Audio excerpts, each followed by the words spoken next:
Om Shanti Shambho Mahadeva.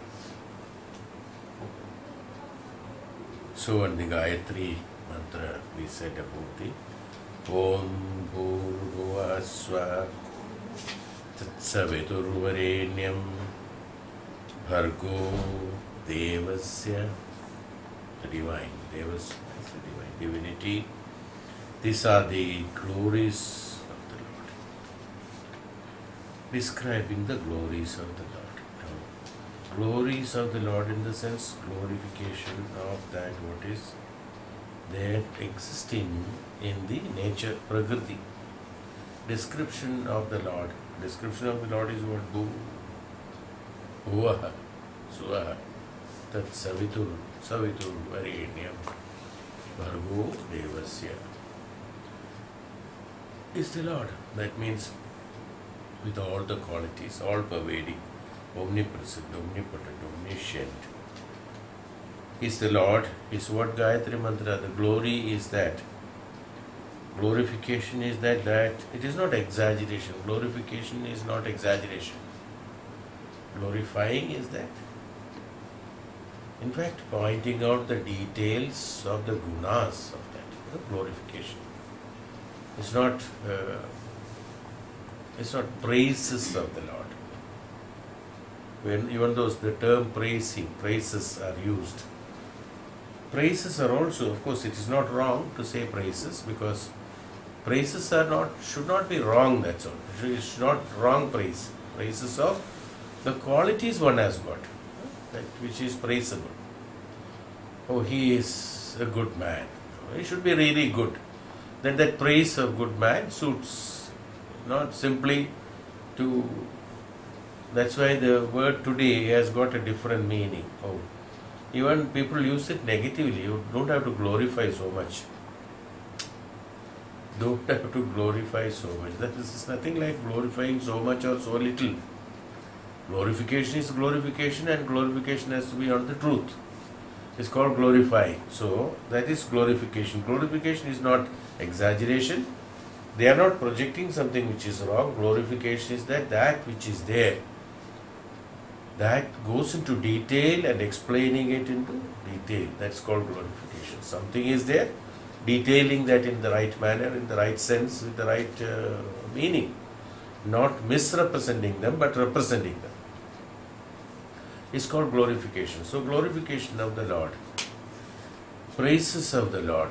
But what happens is that unfortunately, of late, because the people had their own fascination, even the bhajans and the other things, whatever articles are being written, they are not unnecessarily adding so many unwanted things, and the praises have been disfigured of the true praise. The true praise has to be done, but instead of that, the disfiguration of the praising has been done. Bhagavan is like this, Bhagavan is like that, Bhagavan is like this, so many things. And people have got a lot of misconceptions, and many of them live in that throughout day and night and throughout the life, seeing things. It's not glory. Glorification is that. Glorifying the nature, glorifying the truth. But glorification has got explaining each and every tidbit of it, everything, so that one does exploring that, all the possibilities in that, exploiting all the possibilities, exploring that and explaining that in the right sense and the right manner. It's called glorification. So that glorification is necessary. Glorification through the mantras. That's why all the mantras you will find, mantra, Veda mantras, Upanishadic mantras, when you take, there won't be an unwanted praising or unwanted glorifying use. They are really glorifying and praises. And that praises and glorification is necessary for a mind to understand what is a Brahman and how this has to be achieved. That's why they are known as the truths. They are absolutely truth. There is no place for an emotion there. It's not because I like it or you like it or some Maharishi likes it or some Tapasvi likes it or somebody else likes it, they added something and put it. No. Vedas and Upanishads are those which are absolutely truth. This glorification, that's a true glorification. But in Puranas and the other things, no, the glorification, they have added so many things for the purpose of the mind to get attracted towards that, and then at least study the depth, in the depth of the truth of it. That should not be taken as the true meaning of glorification. That's why I am saying so much is that the glorifying of the God, no one should understand the truth of it. You see, that's why I am sure that many people do not know or do misunderstand the glorification is that we have a different usage for glorification as well as I understand. Glorifying it or not to unnecessarily projecting too much, giving too much of importance to it is what indirectly means it, even though it may not be the right meaning. But that is what the impression given. But here, that's why I specifically said here, when it is said that it is glorification of the God, when here the glorification of the God means, here it is that representing the Parabrahman to the nearest possible sense. Nobody can explain Parabrahman. The person who has identified the Parabrahman can nearest that only can be explained, and once he becomes the Parabrahman, he is not there to explain. It is the principle of Upanishad. So, the nearest of the Parabrahman, nearer to the meaning of the Parabrahman, is the truth to be projected out is called the glorification of the God. Anything else other than that, his eyes are like this, his nose is like this, his hair is like this, is all glorification, which is only for attraction of the mind. It is not the truth, even though it sounds beautiful and it also gives a beautiful picture in the mind to concentrate on. Saguna, Saguna Upasana, for the purpose of Saguna Upasana. They are meant only for Saguna Upasana. It is not wrong.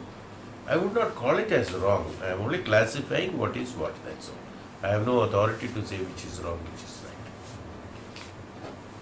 That is also right to a certain extent. Why? Because certain people will have Saguna Upasana. Why certain people? Most 100% people or 99.999% people will have Saguna Upasana only because they would like to see a figure and picture according to their own whims and fancies. We all see the God according to our own whims and fancy. Even though there is a picture, there is an idol also, still we see our own fascination towards it. Our own impressions have been given to the God and we see according to that. So they are glorification. That is not the glorification. That is not glorification. They are only imaginations and they are only meant for Saguna Upasana. But here he said about the 9 words. These first 9 words are the glory of the God. This glory means the truth, explanation of the truth of the God is called glorification. That is the right word to be used, and the word to be used only for that purpose. Otherwise it is not glory. Otherwise it should be done. It is an exaggerated version of the glorification should be done. So it is not an exaggeration. So it is a glorification because that is the truth. Truth is Parabrahman and the representation of the Parabrahman. These qualities are all inherent in Parabrahman. So the next word. So this first part of the one portion of the Gayatri is finished with this 9 words. 9 words. The in-between word is that Dhimahi may imbibe. That's pertaining to this. Dhimahi is pertaining to meditation. Dhimahi, Bodham, Buddhi is a Dhima. Dhi is Buddhi. Dhimahi. Let this be imbibed in the Bodham, my Bodham. Imbibing is that to making it, not making it belief, not impressing the mind, not explaining it to that, but let the mind be that, may imbibe that. Let the glory, that means the truth of the Parabrahman, let that Parabrahman be my Dhi, my Bodham. My consciousness should be open to that Bodham. My consciousness should be open to that Parabrahman. My consciousness should be open to that truth of the Parabrahman, not the illusionary figure of Parabrahman. So Dhihi, so that is only, that's the meditation part of it, where the Dhyanam is required. Dhimahi is meant for Dhyanam. So Dhihi, through the Dhyanam, that's why Dhyanam has been done. Dhyanam is meant for the Dhihi only. Dhyanam is not required for anything else. Dhyanam is necessary only for Dhihi, Bodham, the consciousness. The consciousness to be non-agitation of the mind, to be conscious of the consciousness, to be conscious of the consciousness. Or when the consciousness become the consciousness, or when the consciousness become conscious of the consciousness becomes the consciousness. So to Dhimahi, Dhyanam, in the process of Dhyanam, when one is doing the Dhyanam, he transforms into the Dhyanam. See, that whichever he is projecting himself for the purpose of Dhyanam, he becomes that. That's why Upasana has been specified as Dhyanam. When one does the Dhyanam, or Upasak, when do the Upasana to that Upasana Murti, he does the Dhyanam, that the Dhimihi, the consciousness, Dhihi, the consciousness becomes that. The consciousness become the God, means what? The consciousness become the absolute, all-pervading Parabrahman. The consciousness becomes all-pervading truth. When the consciousness is the truth, when Dhihi, Bodham, the Bodham, that means Abodhavastha, Subodhavastha. We are all in the Abodhavastha, believing that which is illusionary. Abodhavastha. It is not the Bodhavastha actually. Bodham, Buddha has revealed the Bodham. Even though Bodha is there in everyone, but everyone is in the Abodhavastha, not in the conscious, I won't say unconscious state. Unconsciousness is not knowing anything, it is not there. Not in the conscious state, or one is in the different understanding of it. That is an illusionary. Bodham, instead of understanding the consciousness in its true sense, the consciousness believes that it is something else, misrepresenting the consciousness on illusionary method. That's we are all in the abodha. That's called abodhavastha, not bodhavastha. That's what abodhavastha. So abodhavastha. It's not the bodhavastha. Everyone is in the illusion. Oh, I am this, I am that, I have this, and that is this is this, that this. According to their own dictionary. Everyone makes their own dictionary. Everyone makes their own meanings. Everyone makes their own meanings for the life. According to them, it is very, very firm and rigid on that. They do not move. All are bodhavastha. None is in the bodhavastha. Both Bhagavan Buddha, after doing meditation, or great Maharishis and Tapasvis and Jnanis, after the Dhihi, Dhyanam. Dhyanam on what? Dhyanam on the truth. Dhyanam should be on the truth. Dhihi, that means the Bodha, Buddhi has to be transformed into or brought into the true status of its own. It is not a transformation, doesn't mean that replacing something. It's not a dislocating and locating something, taking out something and putting something. No, a transformation is not that. See, a transformation is that from whatever it is, the truth is revealed. That's called the transformation. The revelation of the truth. Suppose I have covered the light with a colored paper, removing that colored paper and projecting the truth of the light is called the transformation. That's called the transformation. Any dust on the light, if I move out, then the light becomes brighter. So removing of that dust on the light is called Dhyanam. That process is called Dhyanam. So in Dhyanam what happens? Light doesn't change. Light is the same. The projection of the light changes, that's all. Because the projection is disturbed by the dust or obstructed by the dust. The mirror's reflection capacity is obstructed by the dust. When the dust is removed, the reflection is clear. When the dust is removed from the light, light is clear. It's called the transformation. This is called the bringing the consciousness into the truth. That's all. So the other one was, there was consciousness. We felt it is consciousness, but it was covered with the dust. Because of the dust, the light was looking something totally different. It's an illusionary way of living, you see. That living according to its own wishes, that depending upon the dust. Suppose in the dust there is a black dot. Whenever there is a projection of the light, there will be a black dot. There will be an obstacle. So one thinks that this is life. One explains that this is life. Another explains that is life. This is life. Depending upon their own meanings derived out of it. Should not be there is what is saying. So dhihi is necessary. Dhimahi is that dhyanam. The dhyanam is absolutely necessary. Unless one knows the consciousness, the values of the truth, unless one knows the true sense, the absolute truth. It's no question of percentage. I did 10 days meditation. I did half of my life meditation. Who bothers whether it is your half of life or full life or 2 hours or 10 days? Who asked you the question, you see? Have you transformed yourself to that truth? Is the question. How long, what you did, who wants your account, you see? That is your ego. That is to satisfy your own ego. You write an account in the diary and keep it. That I did meditation for 100 hours. No? Who wants it? Nobody is interested. You see? You can satisfy your own ego that I did that, I did that, I did this, that's all. That's not the one. He has to reach the status of whether it is 1 hour, whether it is 1 minute, or whether it is 1 janma, or whether it is 100 janmas. The principle is that through the dhyanam, have you attained the bodha avastha? That's all. Bodha, are you conscious? Are you conscious of your life? Are you conscious of the purpose of life? Are you conscious of your sharira? Are you conscious of your mind? Are you conscious of your atma? Are you conscious of the prithvi? Are you conscious of the universe? Are you conscious of the God? Are you conscious of the Parabrahman, the Brahman as it is?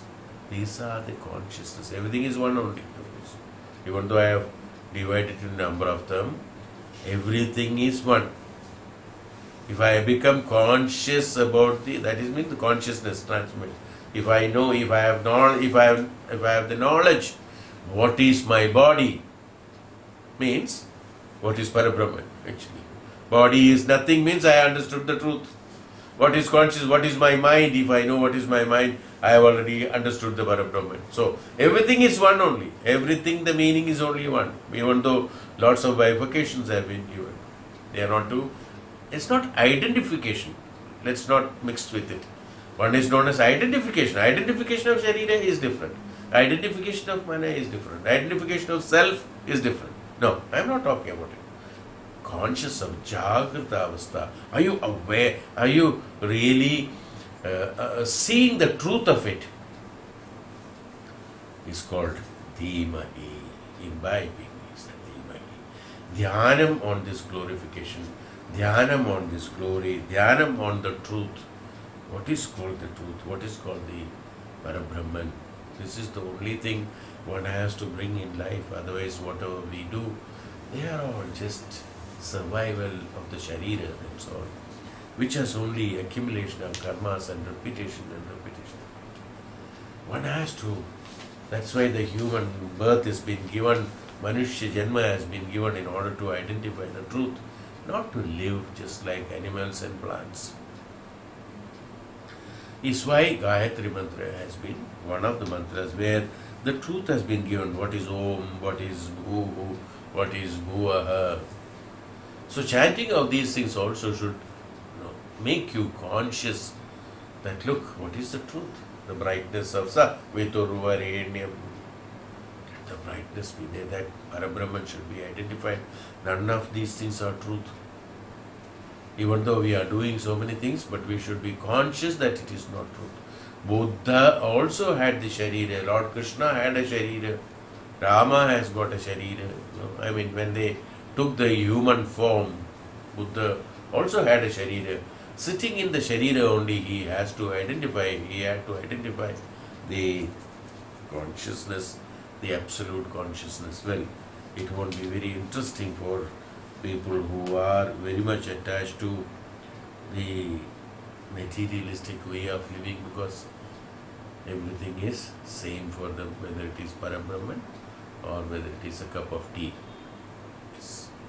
It doesn't make any difference. That is not the way it is. The truth has to be identified. Even in the tea, one has to find out the truth. The Brahman, the consciousness, the Parabrahman. That truth has to be identified. In order to do that, Dhimahi, name by Dhimahi. Somebody asked, there is a song also. Somebody asked Bhagavan Shiv, Parabrahman. Who is the Parabrahman? Bhagavan Shiv.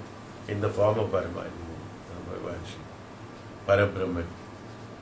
Hey Parabrahman, hey Bhagavan Shiv. What are you meditating for? Who are you meditating on? It's a question. Everybody meditates on you. Who are you meditating on? What are you meditating for? Why is this meditation for? What is that dhyanam for? What is the dhyanam what you are doing? Whom are you doing the dhyanam for? I heard one bhajan sometime, 2-3 days back. What are you meditating on? Whom are you meditating on? Who are you meditating on? What is that? Dhihi, Dhimahi. To revelation of the self-consciousness always, the status of consciousness always. Everything is in the Parabrahman is always in the who are you meditating on. The question doesn't come to Parabrahman. This question comes only to the mind, the human mind.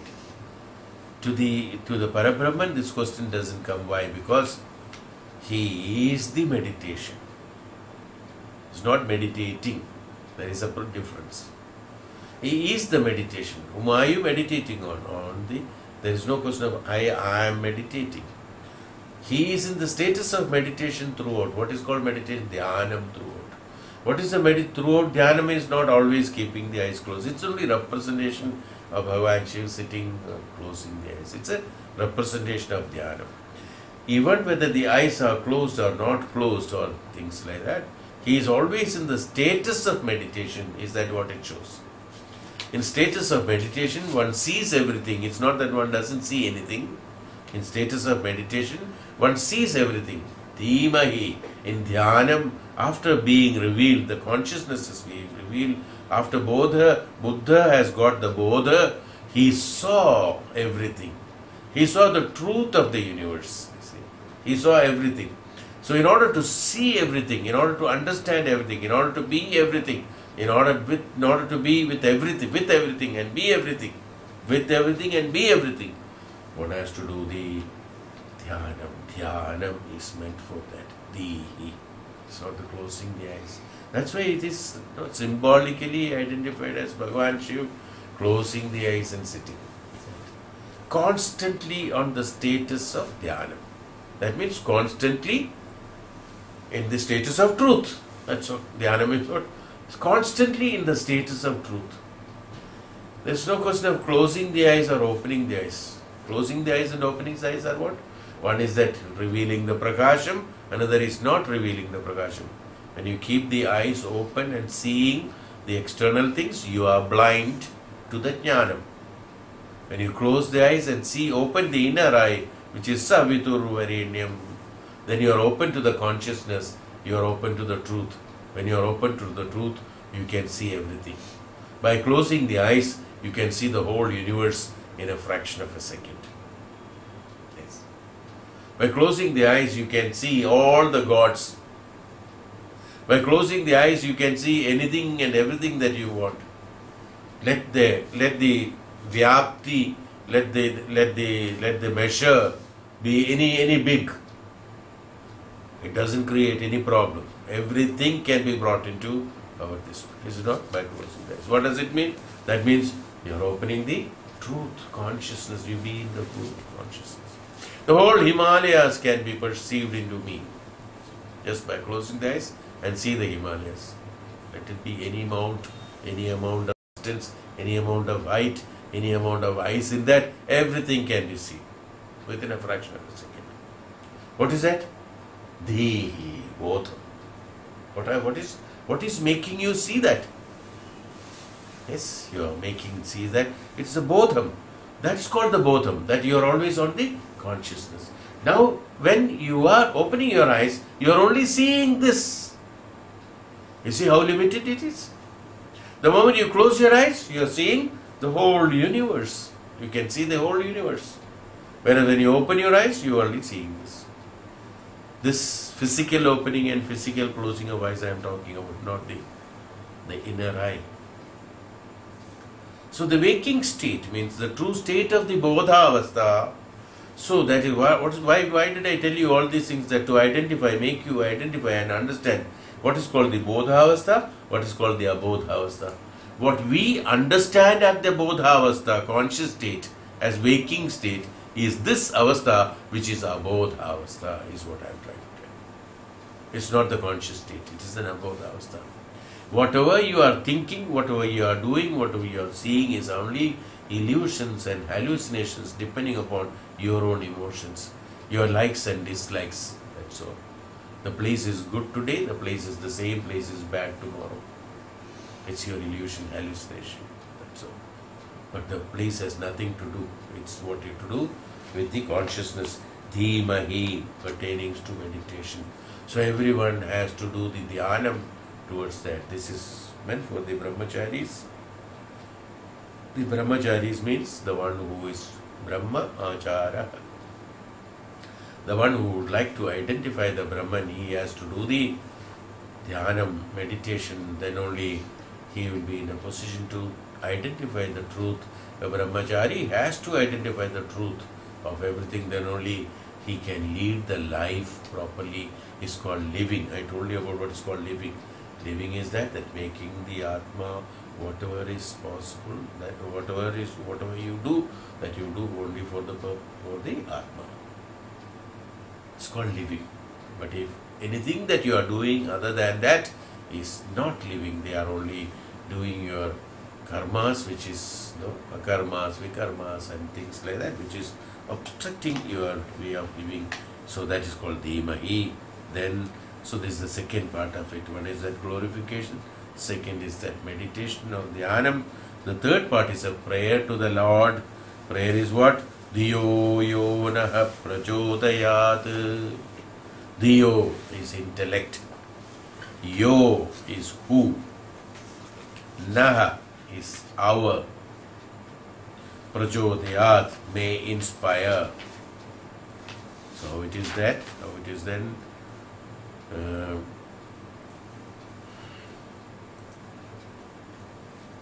So when you put it in the manner of the prose, Naha dhiyo yo prachodayat. Naha dhiyo yo prachodayat. Our intellect who may inspire. Our intellect who may inspire should be in the prose. This is in the poetry form, that is in the prose form. Our intellect who may inspire. Who will inspire? Your own intellect. No one else will inspire you. Your intellect. On what? Because of what? Because of Dhihi. Dhiyo, Yona. Dhimahi. Because of the Dhimahi. Because of the Bodham. Because of the conscious state. Dhiyo Yona Prachodayat. Let our intellect who may inspire us. May, that means that my intellect be that consciousness. As I told you earlier also a number of times, that the intellect is the one which is the ego center, intellect. The Antakarana is the one which is receiving the direct information from the Antaratma. So let that intellect, if the intellect is bringing, he is a mediator, he is between the mind and the Atma, both sides. So let that ego center may inspire. May inspire whom? May inspire the mind, Indriyas, Sharira and everything that is connected with that. May inspire to attain the Dhimahi, attain the glory, attain the truth of it is the mantra. Yes. Dhiyo Yona Prachodayat is that, hey Bhagavan, Let that make it happen. That glorification. Who is the Bhagavan again? The truth, the absolute truth. Is a Parabrahman. Who? Om Bhur Bhuvaha Swaha. Hey Brahman. Hey Brahman, make it possible for that, so that I will see only the true consciousness. I will see only through the consciousness. I will see only being the consciousness. I will be seeing only as the consciousness. And I will see only the consciousness, not the illusion of it. It's a prayer. Bhagavan, make me do that, so don't think something else. So that is why Gayatri Mantra is important than any other mantras. Many other mantras are just praying to a particular statue or a particular rupa or particular name or particular Vishnu Sahasranama or this Sahasranama, that Sahasranama. They are not meant for a particular, even though the mantras are very good and they are meant for certain purpose, even though the name is given. Whereas Gayatri is concerned, Gayatri is not talking of anything else. Gayatri is all that, let my intellect inspire me. Let my intellect inspire me and make my meditation possible, make my meditation fruitful, so that I gain the consciousness, of the truth of the Parabrahman. Is how this mantra is. So where there is no other demand, there is no other, is the importance of Gayatri. That's why Gayatri has been told as the mantra of everything. Here nobody is asking anything, whereas in other cases, no. You are peacefulness, you are great, you are glorification, you are this one, you are that, you are Shapa Mukta, you are Shakti Mukta, you are Shakti Swarupa, you are this Swarupa. We glorify the God like that. There the mantras are different. In this Gayatri mantra, that is why it is a Gayatri mantra, and the Mahamrityunjaya mantra, these two are identified as absolute, true, great mantras in the total Vedic science, because it's understanding, because it's position. Gayatri mantra as well as the Mahamrityunjaya. Mahamrityunjaya to same thing is telling. He's asking for the renunciation. Absolutely. More or less same only. Here what is that? He is asking for the consciousness. There what is happened? Here asking for consciousness directly. There it is asking for renunciation. Urvarukamiva bandhanat. Urvarukamiva bandhanat. Mrityor mutshiyamamardad. Let me attain the moksha. Again, it's a prayer. A prayer towards the identification. Both are same when you look at it. That what is the inner meaning of it? Both are saying, let me become conscious. Let me become conscious of the truth. That's why these mantras are very important. In these mantras, we are not asking anything. We are not asking anybody anything. We are not requesting anybody anything. We are not doing anything that. There is no second person involved there. You are talking to your own God in you. Your own consciousness in you, who is the Om Bhur Bhuvaha Swaha. Is the importance of it. That's why this mantra is very important for brahmacharis. They are very important for the people who are wanting to walk in the spiritual path and who are walking in the spiritual path. For them only this will be interesting. For others it may not be interesting. Hence the Gayatri is unique, and in that it embodies the three concepts of stotra, singing the praise and the glory of the God, dhyanam, the meditation, and prarthana as the prayer. These are the embodies of the three concepts of the stotra. The prayer of Gayatri, to be here, just read out some of the informations. The prayer form of the Gayatri be used to pray to Lord Shiva is called Rudra Gayatri. Similarly, one may sing Ganesha Gayatri for Lord Ganesha, Hanuman Gayatri, Saraswati Gayatri for Goddess Saraswati. The origin, benefits and chanting of Gayatri Mantra. clarify this detailing. The Vedas are widely considered to be the source of all true knowledge. The word Veda itself is meaning knowledge. Gayatri Devi also gave the mankind to Gayatri Mantra, also known as the Guru Mantra or the Savitri Mantra. It is one of the oldest mantras and generally thought as being amongst the highest and most powerful mantras of all. This mantra is therefore often referred to as the mother of Vedas. In Bhagavad Gita, Bhagavan Krishna has proclaimed to Arjuna, among all the mantras, I am the Gayatri. Rishis selected the words of Gayatri Mantra and arranged them so that they not only convey meaning but also create specific power of righteous wisdom through their utterance. The Maharishis arranged it in a better way. In order to, through their utterance, one gains the wisdom. The ideal times of chanting of the mantra or the three sandhyas, that is in the morning, midday and at dusk.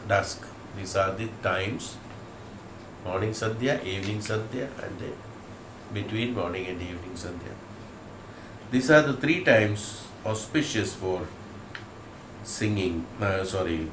chanting these mantras. The maximum benefit of chanting of mantra is said to be obtained by chanting it by 108 times. So equivalent vibration. But however, one may chant it for 3 times, 9 times or 18 times when pressed for time. The syllables of mantra are said to be positively affect all the chakras or energy centers in the human body. Hence, proper pronunciation and enunciation are very important. This has been told a number of times, I think, by me, long back, how the chakras are, all the 7 chakras are gaining this vibrational frequencies, and they are absolutely based on how you chant it. Gayatri Mantra, the pronunciation of the Gayatri Mantra, enunciation of the Gayatri Mantra should be perfect. That means there has to be a rhythm and the pronunciation should be perfect. Then only the impact will be there. Otherwise, it is not of any benefit. So that's what they say. Chanting of Gayatri Mantra removes all obstacles in our path to increased wisdom and spiritual growth and development. The teachings and powers incorporated in Gayatri Mantra fulfill this purpose. Righteous wisdom starts emerging soon after the recitation of Gayatri Mantra is performed. References are given, some of them. Then Chandogya Upanishad, what we are learning, having the satsang these days, that exactly he is referring that. 3, 12, 1, 2, 5. That's what we are trying now. We are in the second 2 now. 3, 12, 2 we are. So 3, 12, 1, 2, 1, 2, 5 qualities of Gayatri is explaining is that here in this Chandogya Upanishad explains about the entire creation is Gayatri, is what it explains. Entire creation. Everything is Gayatri. Gayatri is Brahman. Om is Brahman. Gayatri is Brahman. Gayatri is Guru. Gayatri is universe. Gayatri is earth. Gayatri is sun. Gayatri is knowledge. Everything is Gayatri. And the Gayatri is speech. Here specifically, speech has been given emphasis in Chandogya Upanishad because the speech is that Vani. It's not only that person who speaking, somebody is speaking. No. The Vani, that's called the speech. For speech is that again representing the earth. So, for speech or singing, Gayatri protects Trayate, Trayati, this entire creation. The speech, that entire creation, protects the entire creation. Gayatri indeed is all this, whatever being exists. Speech indeed is Gayatri, for speech indeed sings and removes fear of all this that exists. that which is this Gayatri, even that is this earth, for on the earth are all being established and they do not transcend it. This well-known Gayatri is four-footed and six-fold is being explained here in the Chandogya Upanishad. Chandogya Upanishad also 4:17:1-6, origin of Bhur Bhuva Swaha is being explained, where Prajapati brooded over the three words Bhu, then identified their essence from the earth. Bhu means the fire and earth from the earth, and air from the sky, and the sun from the heaven.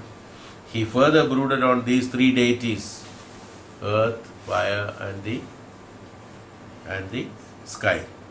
He brooded on it, that means meditated on that, contemplated on that. He further brooded on these three deities. From them he extracted their essence, that Rig Veda, Yajurveda and Samaveda from that. Om Bhur Bhuva Swaha has been further contemplated and found out Rig, Sama and Yajur from that. He brooded on these three Vedas, from them extracted the fourth Veda, which is Atharva Veda, which is Yajur and Swaha, and from the summons. Therefore, if the sacrifice is rendered defective on account of the rigs, then with the mantra Bhu Bhuvaha or Bhuvaha Bhuvaha Swaha Swaha, the Brahman priest should offer the oblation of the mantra Bhu Swaha Bhu Swaha, and the priest oblation in the fire. This verily, through the essence of the rigs of Yajus and Samas, through the verity of the rigs and the Yajus, and he makes the good injury of the sacrifice in respect of the rigs and Samas. Anyway, that's it. When the oblation is done.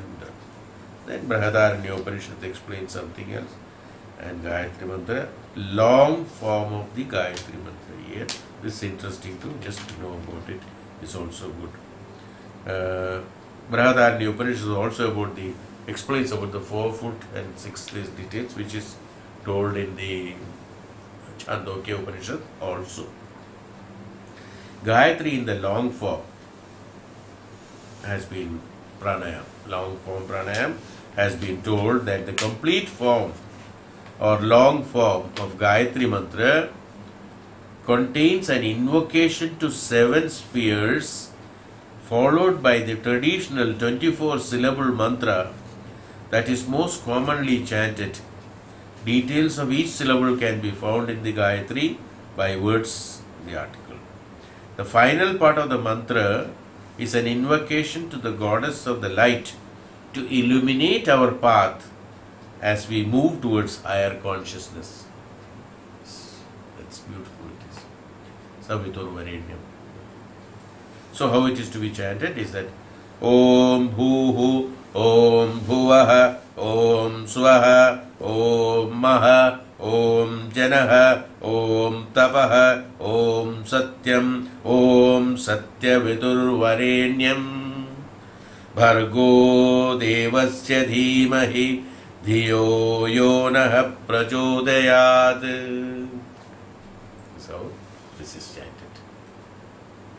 This Om Bhuva, the primordial sound, resides in the all elements of the universe.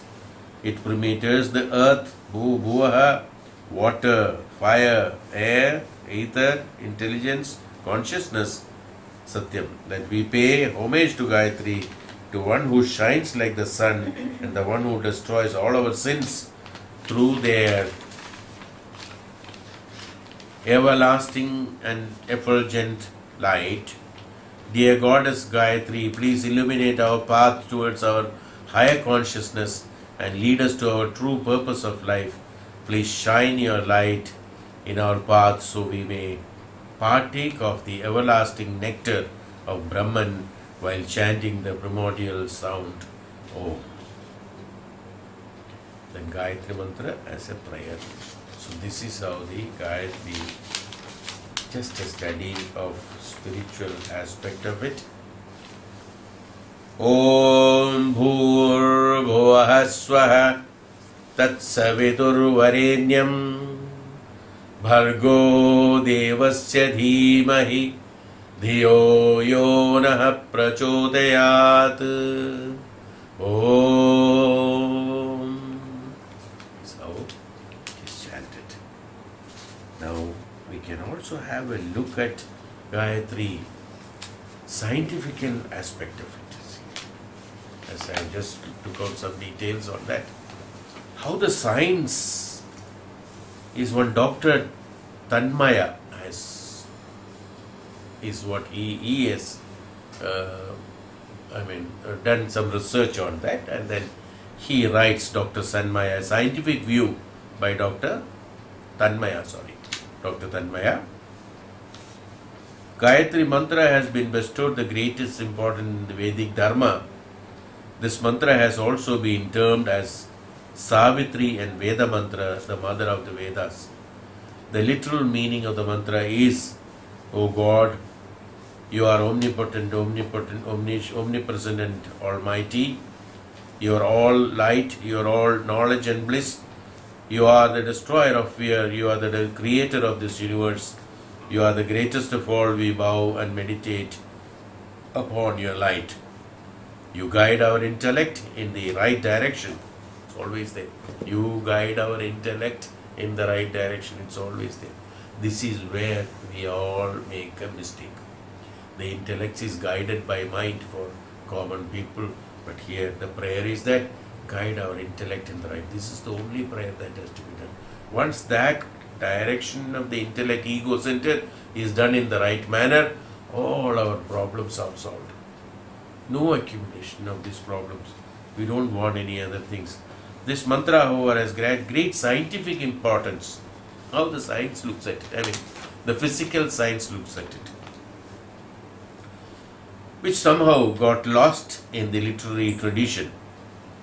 The modern astrophysics and astronomy tell us that our galaxy, called the Milky Way of Akash Ganga, contains approximately 100,000 million of stars. Each star is like our sun, having its own planetary system. This we have studied. We know that the moon moves around the earth and the earth moves around the sun along with the moon. All planets move around the sun. Each of the above bodies revolve around its own axis as well, in two directions. Our sun along with its family, the sun, the galaxy, along with the family of all these, also takes one round of galactic. It's not that sun doesn't move. Sun along with everything. See, when these are all moving individually and moving around the sun, and the sun along with all of them, they take one round of galactic center 22.5 crore years. Once in 22.5. All galaxies, including ours, are moving at a terrific velocity of 20,000 miles per second. It is moving. Galaxy. Can you imagine the friction, and that's called the Om. Because of that sound, that's what he's explaining. So, once again, our sun along with its family takes one round of galactic center 22.5 crore years it is. All galaxies, including ours, are moving. Number of galaxies, not one again. All galaxies, including ours, are moving at a terrific velocity of 20,000 miles per second. And now the alternative scientific meaning of the mantra step by step. It's interesting to just know the modern science, according to physical science, how it happens. Om Bhur Bhuvaha Swaha. Bhur, the earth, Bhuvaha, the planet, the solar family. Swaha is a galaxy, according to him. Earth, planets, and galaxy. We observe that when an ordinary fan with a speed of 900 rpm rotation per minute moves, it makes noise. That sound is. Then one can imagine 900 revolutions per minute. 20,000 miles per second. What should be the sound? Is what he's telling. 900 RPM per minute means 60 seconds. This is the sound that is created. There per second 20,000 miles. So what should be the sound produced? So no, we have to compare like that. Then one can imagine what great noise would be created when galaxies move at the speed of 20,000 miles per second. This is what this portion of the mantra explains, that the sound produced due to fast moving of Earth, planets and galaxies is sounded as Om. When the galaxies are moving, the sound is Om. That's why the Om. The sound was heard during meditation by Rishi Vishwamitra. Galaxies, when the galaxies are moving, Rishi could hear the Om sound. That's how the Om, some Rishi here, Vishwamitra says. During meditation, Rishi Vishwamitra, who heard the sound and mentioned to other colleagues, all of them then they decided to call this sound Om, the name of God, because this sound is available in all the 3 periods of time. It's always throughout. Hence, it is Sat, which is permanent, therefore, always there. Therefore, it was the first ever revolutionary idea to identify formless God, Niragaratum of the Ishwaratva, with a specific title form called Upadhi. Until that time, everyone recognized God as formless and nobody was prepared to accept this new idea. In Bhagavad Gita also it is said that Omiti Ekaksharam Brahma, meaning that the name of the Supreme is Om, which contains only one syllable, 8 by 12. One syllable is 8 by 12. This sound Om, heard during Samadhi, was called by the seers Nada Brahma, but not a noise that is normally beyond a specific amplitude and limits of decibels suited to human hearing. Hence the rishis called this sound is Udgita, musical sounding of the above. Udgitam we have sounded. This is not, we cannot hear this sound because of the higher speed. Even though this sound we can hear, the fan sound we can hear, whereas when this the planetary system moving at 20,000 miles per second, it is not audible to the human ears because the sensitivity is so less for the human hearing aid. This can be heard only during the dhyana avastha. So it's so fine, it seems. It's not that sound is volume is multiplying the volume, but the fineness of the sound comes, it seems. That's a strange experience again. But not a noise that is normally beyond a specific amplitude of limits of decibel suited to human hearing. Hence the rishis called it as Udgitam. That is called heaven. They also noticed that the infinite mass of galaxies moving with velocity of 20,000 miles per second was generating naturally there is a friction, a kinetic energy 1 by 2 mv2, and this was balancing the total energy consumption of cosmos. Hence they named it as Pranava, which means the body, Vayu, a storehouse of the energy.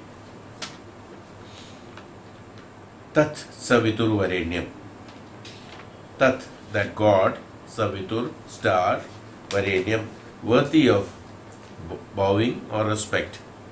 Once the form of the person along with his name is known to us, we may locate the specific person. Hence the 2 titles Upadhi provides a solid ground to identify the formless God.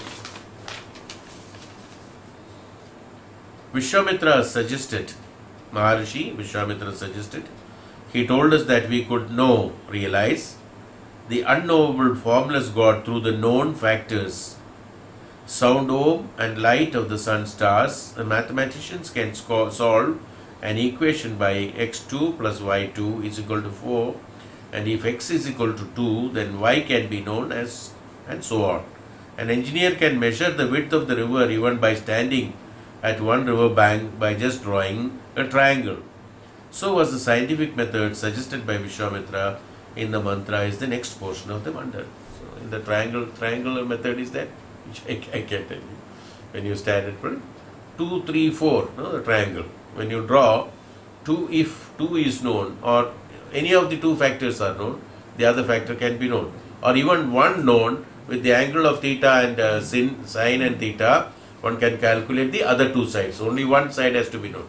So if I can know the bank, length of the bank, I can know the width of the river very easily by drawing a triangle of 1, 2, 2, 1, 1, 2, 4.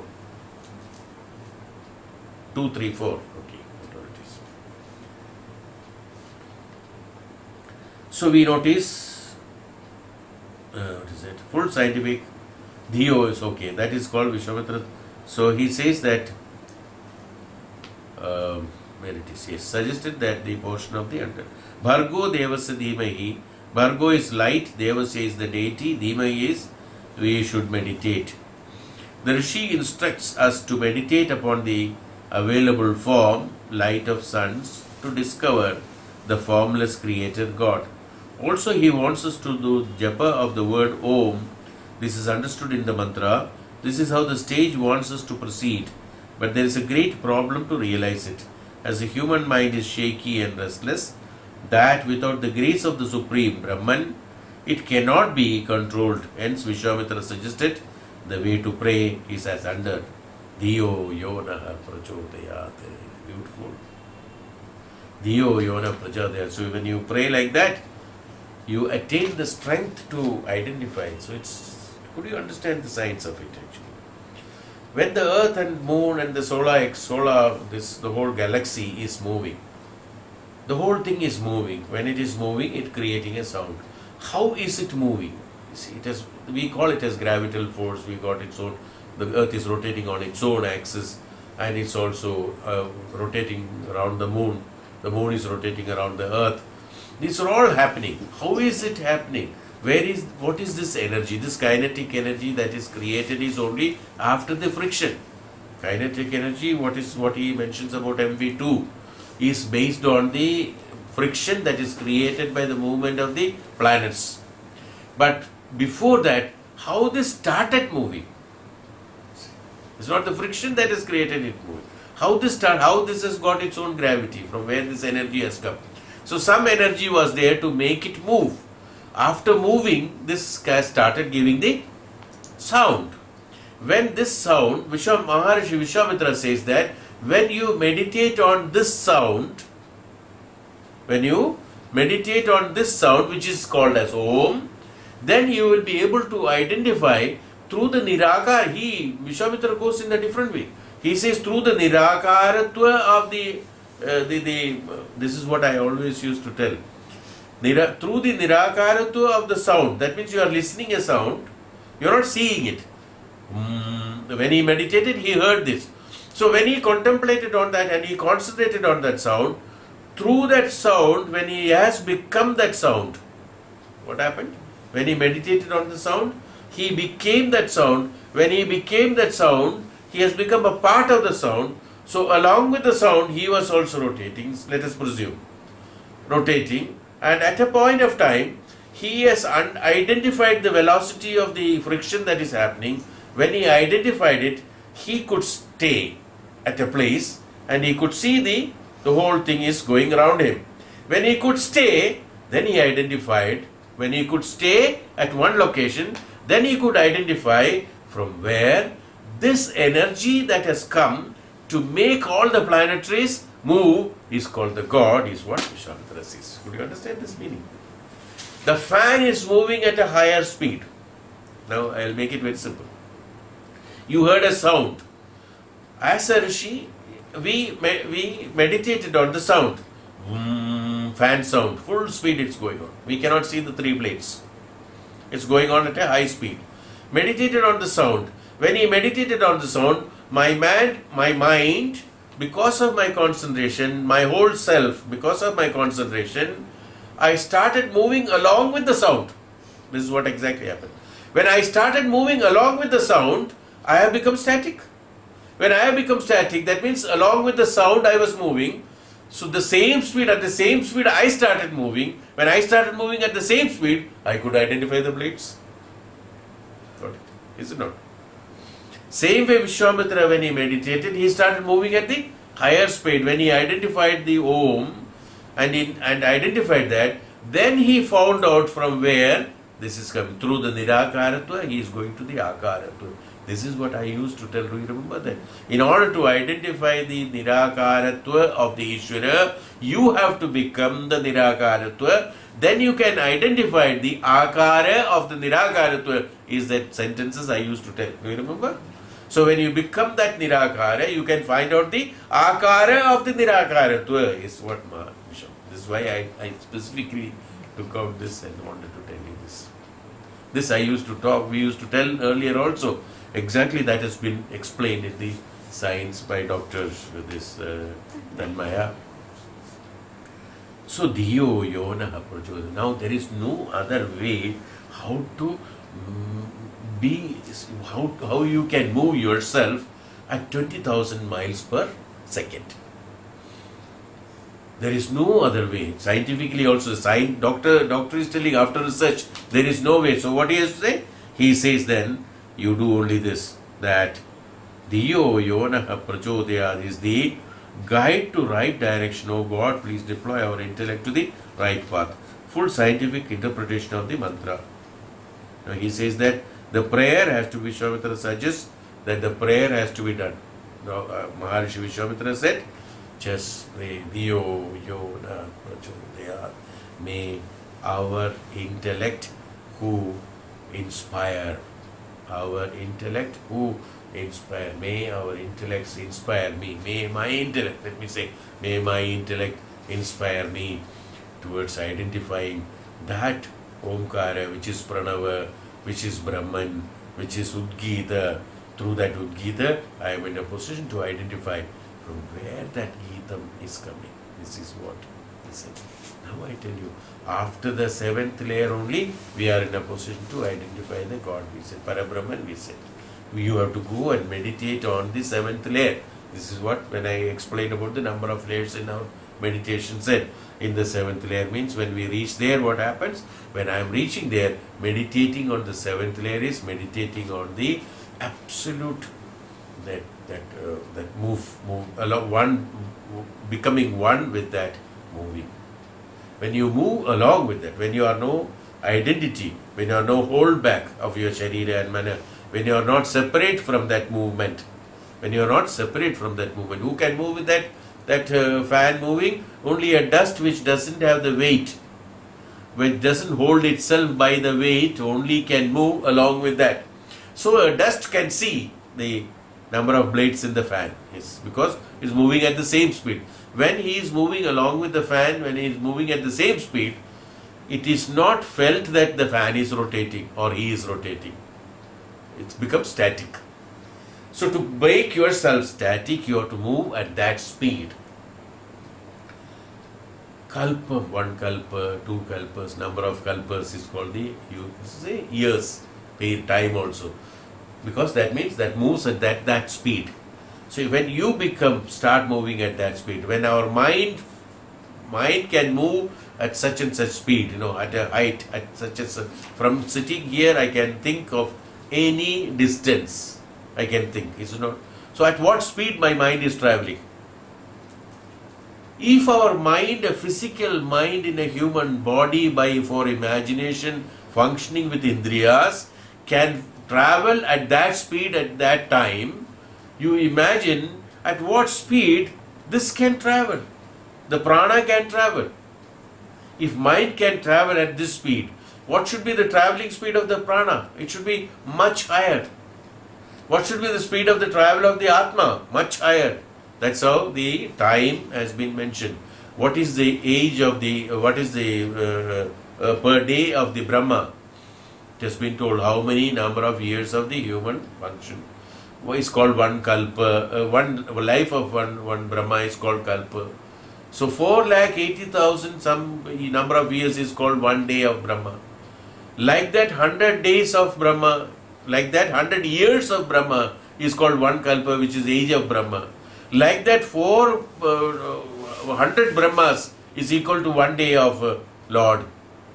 Now you can imagine at what speed the Lord, whom we call, is moving. Same thing.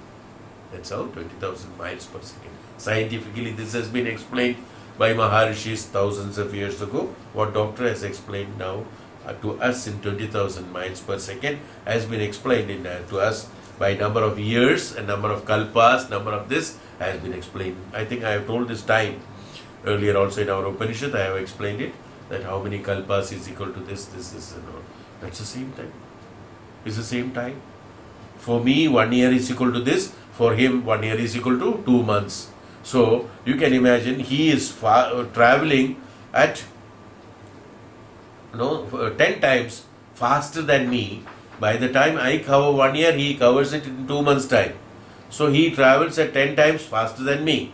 And for the one who is above that, for him it is only 1 hour. So he travels at that speed. And for the one who is above that, he takes like that speed. So if you analyze the time, you can also analyze the speed according to that. Same thing happens here also. The movement of galaxies and all that. So from where that movement has come, from where the basic movement has come. So the moving, that's why pranava. So that's why when it is moving through according to him, that sound is Om, which cannot be heard by human ears. So now he says that full scientific explanation. The earth, Bhur, planets, Bhuvaha, and the galaxies, Swaha, are moving at a very great velocity. The sound produced is Om, the name of formless God. The God, Tat, who manifests himself in the form of the light of sun, Savitur, is worthy of bowing respect, Varenyam. We all therefore should meditate, Dhimahi, upon the light, Bhargo, of that deity, Devasya, and also do chanting of Om. May he, Yo, guide the right direction, Prajodayad, our intellect, Dio. So we notice the important points hinted in the mantra are: the total kinetic energy generated by the movement of galaxies act as umbrella and they balances the total energy consumption of the cosmos. Because of the kinetic energy that is created while movement of all the planets are the ones which is taking care of the complete energy requirement of the cosmos naturally. Hence it was named as Pranava, body of energy. Pranava means body of energy, is why it's absolutely scientifically proving it's very, very correct. Pranava is the body of energy. This is equal to 1/4 mv2, mass of galaxies multiplied by two velocities. That is 1/4 mv2, mass of galaxies multiplied by velocity 2, v2. Realizing the great importance of the syllable Om, the other later date religious adopted this word with a slight change in the accent, visa, Amen, Amen. The God could be realized through the Saguna, gross Upasana method, by the chanting of the name of the Supreme as Om and by meditating upon the light emitted by the stars. This is what the scientific explanation is. That means sound as Shravana of Om and seeing the light, that's the knowledge, is how meditation has to be done. It is scientifically proved that what is called the importance of the Gayatri. I hope it's very, very enlightening for people who are not aware of this. Yes, it's very good. So this is about the Gayatri mantra. Now we go to, today we will close. Okay. Om Shanti. We will go to the chapter that what I wanted to review is that 3:12:2 we will take in the next class.